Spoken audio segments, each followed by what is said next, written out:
who are you? Where do you work? What do you do? I'm Gareth Evans. I work for Yondr Group. I am the VP of Health, Safety and Environment. So what does safety look like in your role then? What's that? What, VP level, or is in generally across the organization? Let's start with Yondr. What is safety in your? So we are a data center developer. So we buy land, we will apply for permitting, get licensing, engage with the general contractor who will build something for us, and then we keep the lights on to maintain our customers' equipment for 15, 20 years over a life cycle of a lease. So yeah, that's what Yondr does essentially. So what safety looks like in that is a lot of early stages regulatory, how we work in different countries, understanding the different nuances in the laws, and then how do we engage and really understand how we work with supply chain, local supply chain. So, there'll be a construction company might work differently in, the UK to they would in Southeast Asia to they would in the US, but how do we get them to work to a global standard, but understand is how do we work with them and get the best out of them to support them through that build. And then as we take that forward from the build completion, how do we mobilize, get our customers in there and at the same time then put our teams in and maintain the equipment. So obviously we're working on something at the moment, but I came to visit one of the sites, won't say where it is for security reasons. It's hidden. It's camouflaged. You definitely can't see it, right? No. But so I'm working with you and a couple of others in your team. So how does that work then from your actual role then within Yondr? So as the VP, what's that translate? So with me, I think generally the majority of my work at the moment is supporting my team. How do I give them the best of what they want, what they need to get their work done? So it's, I really think for me, when I think about safety, we improve safety by improving work.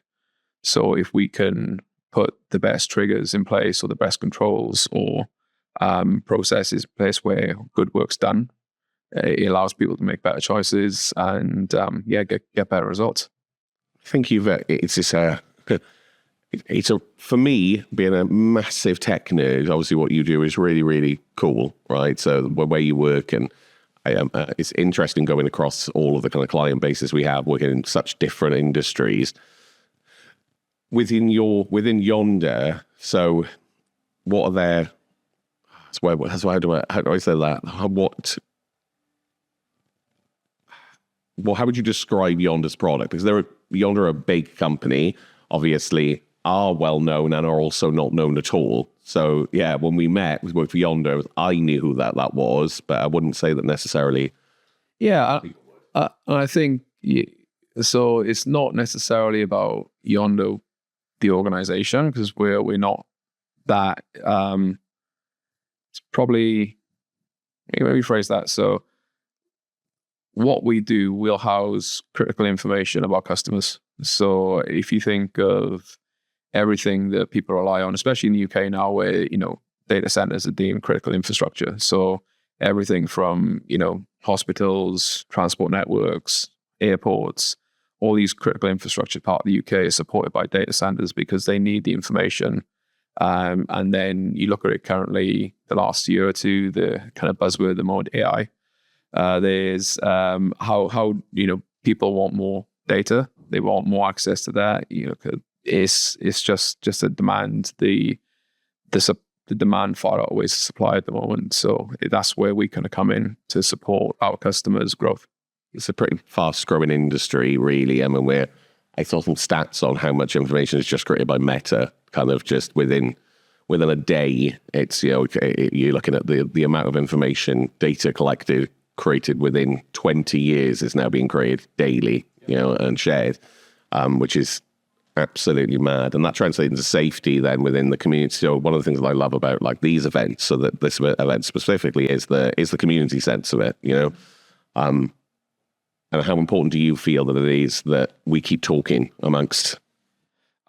So I don't think there's any IP in safety, right? Everyone's goal needs to be people today is that, what ideas are we working on, which will either benefit myself, even my competitors, or even the wider safety world, right? This is we're all. What I love about these sort of events is that we're all trying to do the same thing. Yeah. And this isn't necessarily about monetary gain at that point. There's no IP or competition at this point. So, there's things where I'll talk to some of my data center competitors we have today, and we kind of look at ideas of, how do we deal with this complex task in this area? Yeah. It's not something which is impacting IP, but this is the reality is, especially in my world, that the market is so constrained. There's not a lot of people working in this space. There's more demand. There's more people coming into it. So how do we know that, for me, if a supplier is working with me, they probably work with my customer. They probably work with my competition. So if there's ways I can support them better, or they can support them better, they will have a positive impact on me and positive impact on the wider community too. I think that's been a kind of key thing across everyone in here. Is I've done events for years, whether it's in recruitment there is a lot more of a competitive element to things, and people are really kind of guarded about the secret sauce, and that isn't what it's like here. It is kind of, collective hive mind. How do we solve problems? How do we save lives? Yeah, absolutely. And the reality is that we've got tools, ways of working which work for my organization. They might not necessarily work for everyone else. But if there's some part of that, or a little nugget of gold, which people can take away, and, like yesterday, there was nuggets of gold, I'm thinking I can really use that. Or some of the people from completely different industries, like the airline industry or the entertainment industry, I'm like, oh, that's really good. There's something I can do there which might enhance my organization or make something better in my space. And like events like this, which mean these are the times, not necessarily the talks of the products, but it's the bouncing ideas off of the network and the community around it as such.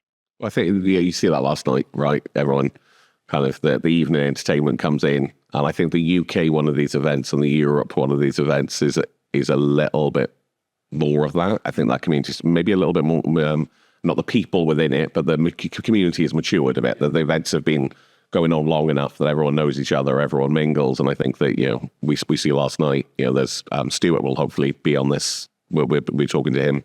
We're giving some order now as well. Every time I mention someone will be talking on this, it's like that was recorded later. Could be a lie. And a setup, weird elaborate setup, but but you look at that and you've got kind of last night. There's obviously we work with quite a few companies that are here. But you've got Yondr and Mercedes and Netflix, and I'm trying to think who else was sat around that table last night, all drinking together, all talking about safety, talking about their past, talking about their career, how they got where they were. And I think that's really, really fascinating to hear everyone's trajectory to all end up kind of in the same space. Speaking about that, have you been to any of these events before? Is this your first HSE Global? First, the HSE Global. Been to one or two of Paul's events earlier on pre-COVID, so quite very, very early on. But this is the first one, through the last 5 years, yeah. I think he calls them 1.0, 2.0, and 3.0. So I think pre-COVID is 1.0. If I can get the yeah. I think we're in 3.0 now. I think that's where we're at. It's not 2.2 or something. So how have you found the event? What's the, any standout pick? Megan and Drew yesterday were phenomenal. I loved Gareth Lock's session too. That was brilliant.